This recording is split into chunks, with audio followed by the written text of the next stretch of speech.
Abraham is truly, he's a gifted person. If he hadn't derailed, he would have gone very far. But then one problem with Abraham is lack of focus. What led to my coming back to Dunamis Pastor was I was pregnant with my third child. Things were kind of hard. Feeding was a problem. Accommodation was a problem. A year before that time, Abraham had abandoned me and the children in Utugo and came to Abuja. So I was threatening to leave with my children, and then he called for us to come in 2006, January. So when we came to Abuja and, things were rough and all that, we found ourselves along the Kurudu axis. Late Pastor Philip Abba of blessed memory, he took us like his own, followed up on my husband, my ex-husband, and then introduced him to the prayer department. And that was how his journey with the commission started. Pastor Philip Abba registered him with Dusom. All these happenings, Abraham never had a certificate. He came into Dunamis with no certificate. And Pastor Philip Abba referred him, broke protocols for Abraham's sake. When we were with the commission as pastors, some people used to make a jest of us, like a kind of favor when the experience with Baba and Mama. It'd be like saying, I go cut soap for us. They used to use it as those that were close to him, because he had his clique, of friends and all that. And it used to be very funny because truly Abraham experienced what we call unmerited grace and favor from Dr. Paul Enenche. Because he is one pastor that he will make a mistake and others will make. It will cost them punishment and Abraham will be left scot-free. He was so dear to them that he could access daddy at any time he needed to. That was the kind of favor we enjoyed. I remember one of the times when Abraham had an accident, just a minor accident with his car. And daddy upgraded his then very small Mercedes car to an E-class Mercedes. When we were still in the bookshop, he was a minister at that time already. So Abraham came to Dunamis. I wish I had those pictures. He came to Dunamis with 1,002 shirts, with one canvas that my younger sister gave him. Abraham came. We came into the commission broken. He came into the commission hopeless, helpless.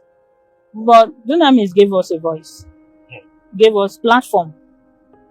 And I am grateful to Daddy and Mommy. Any day, anytime. So I am surprised at the outbursts and the behavior, let me call it, from Abraham at this point. He came to Dunamis with 1,002 shirts, with one canvas that my younger sister gave him. Abraham came. We came into the commission broken. He came into the commission hopeless, helpless. But Dunamis gave us a voice, gave us platform. And I am grateful to Daddy and Mommy. Any day, anytime. So I am surprised at the outbursts and the behavior, let me call it, from Abraham at this point. If anybody should do, I don't think it should be Abraham. If anybody should be after the commission in a negative way, not Abraham, because he was a beloved son. My children, myself, we enjoyed the privilege he enjoyed. Okay, in your view, what do you think went wrong? What made you leave the commission? Was there a particular incident you remember, or series of them, that could lead to him turning against the church in such a way? Now, the Bible says pride goes before a fall. One of the problems Abraham has is pride. And one of his many problems, he doesn't pick corrections. When this whole thing started, in 2018, mildly. I sat him down. He is 2 years older than me. I sat him down and I said, Abraham, you need to retrace your step. My late grandma used to give me a proverb back then when I was growing. She said, if the cup that gave you water to drink when you were thirsty is dirty, you don't throw it away. Keep it. Even if you will not wash it, someone else will use it. For the fact that it once gave you water to drink, don't throw it away. Abraham, let me say, was impatient with process. When we were pastoring in New Cairo, we served in New Cairo for 4 years. Before we were posted to New Cairo, I remember very well the day he called me and said, Daddy asked him to go and preach in New Cairo on a Wednesday evening service, and that this could be like a tester to us being posted. I should pray for him. But that he was already in New Cairo. I said, okay. We had our prayer on phone, and on Thursday afternoon, the good news came that he should go to New Cairo and pastor the church with immediate effect. The way we moved from Lube, that period was as though they were pursuing us. And we went to New Cairo. Abraham's problem started when the euphoria of the moment caught up with him. Daddy, protocols here and there, and all those kind of things got into him. I don't think I really knew him in the 16 years that we were together, because there is something that if you want to know a person, give him two things. Give him money, give him power. I think when Abraham tested money and power, it entered into him badly. Sometimes I used to say, I wish we were never posted from the headquarters. He would have remained as a minister and remained humble. But Abraham is someone who could have been tamed if money was not exposed to him. Because he like I said, he is a good person. He is creative. He is a deep thinker. But he would have used it better if he was not listening to naysayers, and he didn't enter into the wrong association, and he didn't allow money to become the ruler of the day. Every organization has his or her policy. But Abraham does not want to be guided by the policy of Dunamis. Wants to be a freeborn. He wants to be a freeborn. He wants to be a rebel. This was the beginning of the problem. And Daddy said, okay, since this thing has gotten into your head so much, come back to the headquarters. Maybe you were not well trained. Let's train you properly. Before you go. His salary was not affected. Allowances were not affected. As a matter of fact, they said we should even get a house close to Area 1 and move from New Cairo. I had no problem with it. Abraham had too many problems with it. Part of the problem is I cannot come and sit in the same office with pastors that were employed after me. So, a soldier man who was employed by the government can be recalled by the government at any time to redeploy to the headquarters. You don't detect for them what to do with you. So he said no, he wouldn't. I remember on 3 occasions Daddy called for him and said I should be there, and Abraham was complaining, this person is that, and Daddy said something. If garbage did not gather, flies will not perch. You have your own faults too, but that's not a problem. Anything that is the problem, we can work it out. Calm down and be still. You are already a son, loved by me and my wife. We will take care of you. We will make everything okay. He said he doesn't have food in the house. He doesn't have money. Daddy said money is not the problem. I remember that day vividly. Daddy gave him 50,000 and told them to give him a bag of rice. And told them to give him, Daddy even gave him more than that amount of money. right in my presence. That occasion happened not once, not twice, not 3 times. Before he dropped his resignation letter, Abraham was not sacked. With everything that Abraham was not sacked by the commission. He left by himself. Abraham was not sacked by the commission. I repeat it again. Abraham Daniel Eje was not sacked by Dunamis Commission. Abraham resigned on his own accord. He made my second daughter to write his resignation letter. She was 12 at that time. Abraham was not sacked. I say it again. Abraham Eje Daniel was not sacked from Dunamis Church. He resigned on his own accord. And after his resignation, mommy and daddy refused to honor the resignation letter for many months. They refused to accept. They refused to accept, the resignation letter for many months. He was still enjoying his salary and allowances. But he became aggressive. He wanted his payoff so badly because somebody sold the idea to him that they were going to give him millions of naira as a payoff. So that entered into him. He now claims to be an atheist. Was he always like that? Has he always been like that, or did something trigger this change? Secondly, how did you handle this shift? Because you were still married to him when he became an atheist, right? So, well, it started gradually from him reading different books, listening to different people. The kind of things he was listening to could have gotten into him. And I think these were the things that influenced him. And when he started this whole thing, I told him, log off social media. At that time, social media was not this mad, but it was just picking up. I told him, I said, leave social media for your sanity's sake. Let us pray together as a family.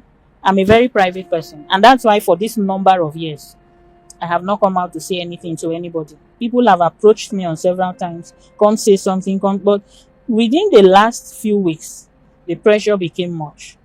Within the last few days, I saw the need for me to just say something. If he had taken responsibility for his action when he was cautioned, when we were being redeployed to the headquarters from New Cairo, a lot of things could have been adjusted quickly. But he doesn't know how to take responsibility for his actions. Instead of Abraham to accept that he was wrong, he will prove you that you are wrong. So in a whole gathering of 20 people, Abraham is right and every other person is wrong. Dunamis, do you think, in your opinion, that the church treated him well during his time there? What was your observation of the church's relationship? Abraham was treated with, let me use the word partiality. They were partial to him positively. You know, sometimes we want to use that, we want to say grace worked for him. Yes, grace, favor. He was loved. Yes. He was too loved to the extent that I remember one time Abraham's car spoiled. We were in New Cairo and he called daddy that his car engine got knocked. It was during the fasting and prayer in January. And daddy said, see me tomorrow after the break of fast. He came back with a new car. Not the engine of the other one changed. No, he came back with a new car. We were in New Cairo. We were robbed. The very night we were robbed, the following day, daddy said, your family is not sleeping in that house this night. Find another, and we just renewed. In fact, Dunamis pays our rent. Okay. They pay your fueling allowance. Abraham was, he was too loved. So they just renewed our rent at that time, 500,000 at that time. And daddy said, find another house immediately. Within 4 days, we got another house and they paid. Again. Without collecting back the other rent because we were robbed there. This was how loved he was. I remember one time he was sick. 2014,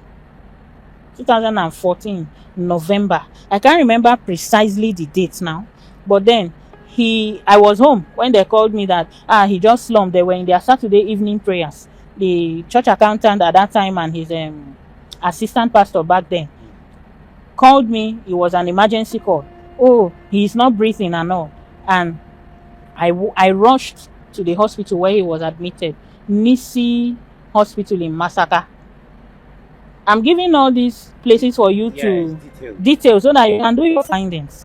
In all sincerity, till this very moment that we are talking, I don't know how much was paid, but I know the bills ran in millions of naira. Dr. Andrew was the church's doctor. I think he was the head of the medicals at that time. I don't know if he still is. He was the one that did everything from beginning to the end. Abraham was on oxygen 3 times. Dr. Enenche prayed for him more than 3 times. When my late grandma passed on, this should be 12 years now, we were going for the burial. Mommy told him, you can't appear before your in-laws empty-handed.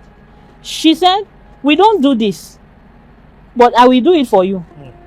Go to the bookshop admin. The admin at that time was Pastor Choga, and tell them that I said they should give you the bus, fuel it, to and fro. That will take your family to and fro with you to go for the burial. So we came with Dunamis bookshop bus for the burial. Fueled by the church. Not only fueled, Mommy gave us 2 bags of rice, plus other incentives. Okay, my son, we didn't plan for his birth. So the pregnancy, at that time, I and Abraham were already having issues. So we didn't even share any close bond. So we had an issue trying to make up, and then I conceived for my son. That pregnancy was one of the hardest period of my life. I've had 4 children before him, but that particular one was one of the hardest. He is preterm, but he is alive. When we went to the hospital for the emergency CS, it was during May conference in 2017. After my son was delivered, because I had him through CS, he had an issue. In fact, like 4 health complications that was almost leading to, his enemy died. My auntie can attest to what I am saying, because she was the one who took him from the hospital where he was born to Geriki General Hospital. The documents are there at Vinet for verification in Geriki. I gave birth to him in Vinet Hospital, Geriki, and he was transferred to Geriki General Hospital for pediatricians to look at him with emergency. The notes are there.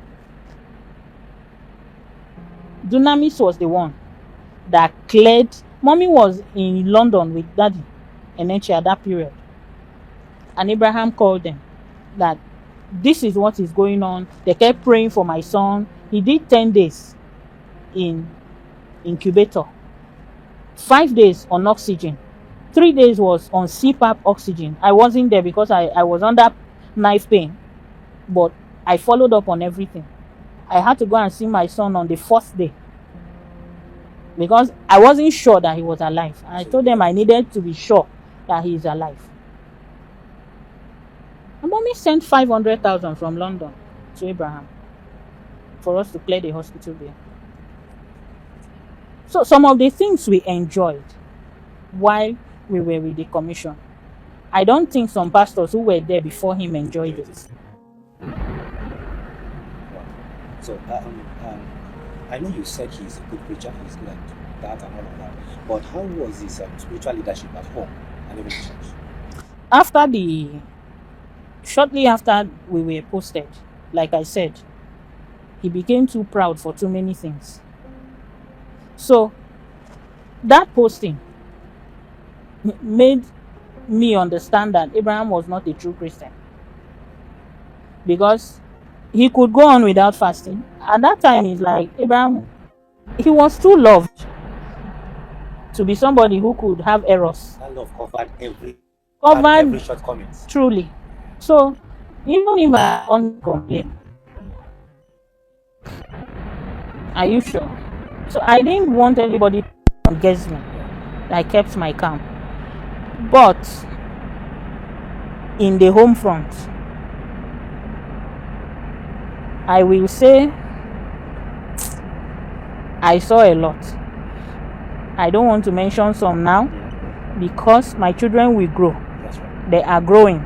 I don't want them to have a distorted growth. And I don't want them to have a second guess about their father. I don't want a situation where it will look like you are poisoning my children's minds against me. I want them to grow into it and see it. So, too many things happened. But just to point out a few. When he resigned, he started a church. Okay. He started his own ministry. He started his own ministry in New Carroll. We started from my living room. And then it grew into one hall there. So I will tell him, I won't go. Because I didn't understand at some point what he started preaching. I didn't understand at some point why we couldn't have devotion as a family anymore. I didn't understand at some point why some of the things we grew into as couples began to dwindle. So it gave me concern.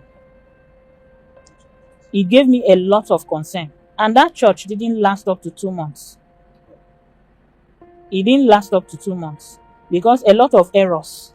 The miracle, especially that are being performed in Dunamis, are being staged or faked. Like people are being paid kind of to come and stage these things. Do you agree with this? I don't agree with it because Abraham should know that Dr. Paul Enenche are very thorough people. They are people who are very passionate about scrutiny. So before any testimony, because Abraham worked in the bookshop for many years before he became a minister and a pastor, he knows that before the Seeds of Destiny publication goes out, there is scrutiny of most of the testimony, if not all the testimonies, before they are printed. And if there is any iota of lie, Daddy immediately we tell them, pull it down. We are not begging for testimonies. So we don't make testimonies. That's why when people give testimony and make comments like, and I want to thank Dr. Enenche, he will immediately say, not to me. In fact, there will be a moment of worship and then prayers of mercy. That is how fearful Dr. Enenche can be with touching the glory of God. I can tell you for free that no miracle in Dunamis is arranged. I have been a benefactor of many testimonies. Like I said, I used to be a heady child growing up. Prayers. I learned how to pray fervently in Dunamis. I learned how to study the word effectively from Dunamis. I did my foundation, maturity class, and Bible school in Dunamis. And this helped in grinding my spiritual life. So, you cannot say miracles are being worked. Let me put it that way, in that place. No. All the miracles, signs, wonders we see in Dunamis. I'm still a bona fide member of the commission. My children are still members of the commission. My son is a bundle of that testimony. One of the testimonies. Many. Even when we left the commission, within this number of years that Abraham's issue happened and we left the commission, we were benefactors of these testimonies. This I am telling you are subject to confirmation because these hospitals you go, just mention what I am telling you and they'll bring out the cases. My son fell and had a broken head that was leading to him fitting and loss of life. We were redirected to National Hospital. This was in 2023, February, 2 years ago. I made demand on the unction of that commission because I reminded God that I remember I didn't ask you for this child. And based on this testimony we had when he was born, on oxygen, he was blue, had heart issue. The records are there in Gariki and the hospital where I gave birth to him. And God, you brought him back to life. I stand on the premise of that testimony. And I say, this one, the devil will not snatch him off. We didn't do more than few hours, and my son was fine.